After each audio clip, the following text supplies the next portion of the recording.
Hello ladies and gentlemen, Suzanne Dibble here, data protection law expert, coming to you raw and uncut from sunny Dubrovnik, or rather it's now pitch black Dubrovnik, but it was gloriously sunny earlier today.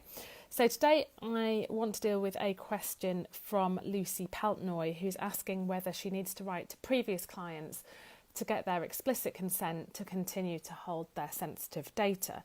She's not going to be marketing to them, but simply holding their records for 7 years in accordance with legal and insurance requirements. So does she need to go back to previous clients and get explicit consent to holding their data? Oh, I've just noticed that the tripod is a little bit wonky, so sorry about that. It's must have got squashed in my suitcase. So, with the processing of sensitive data,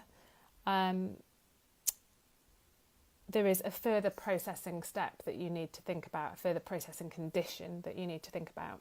So the first thing is, as with all processing of data, there has to be a lawful ground of processing. So we have to check that first before we go on to that extra condition for processing special category data. So the 6 grounds of lawful processing, I've dealt with this in the overview video and I believe the marketing video, but I'll just very, very quickly recap them for you. The first is consent. The second is necessary for the performance of a contract. The third is necessary for compliance with a legal obligation to which the controller is subject. Next is necessary in order to protect the vital interests of the data subject or another natural person. Next is processing is necessary for the performance of a task carried out in the public interest. And the next is processing is necessary for the purposes of the legitimate interests of the controller, except where such interests are overridden by the interests or fundamental rights and freedoms of the data subject. Okay, so it sounds to me like Lucy's first ground, the main ground of lawful processing will be necessary for compliance with a legal obligation. Okay.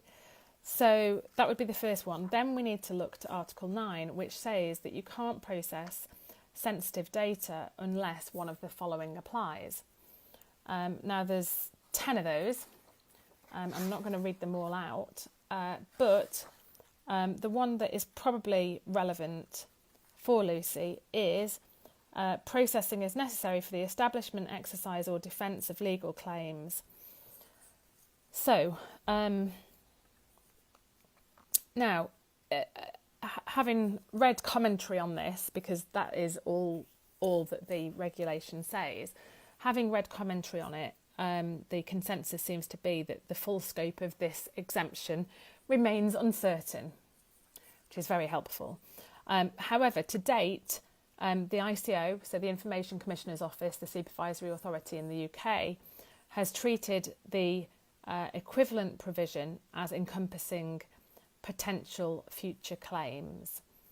Under existing DPA, the existing DPA regime, the ICO guidance indicates that if an organisation keeps personal data to comply with the requirement within guidelines from professional organisations in terms of keeping the records for potential future claims, it will not be considered to have kept the information for longer than is necessary.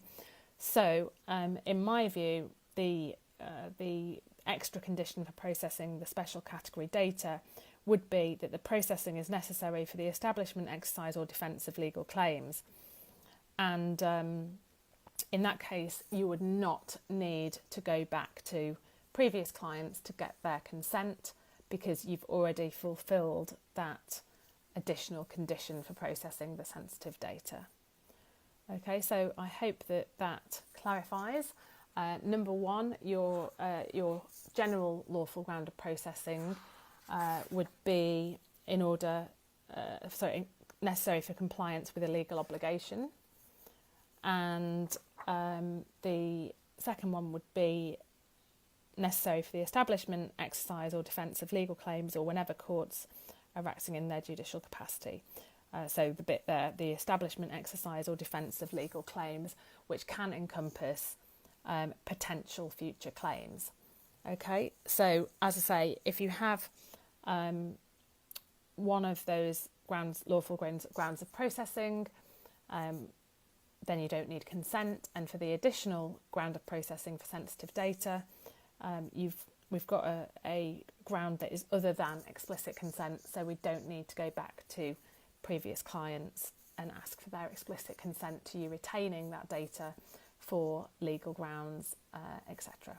So I hope that clears things up for you, and for those others of you who are processing sensitive data, that is it for today. I will see you tomorrow.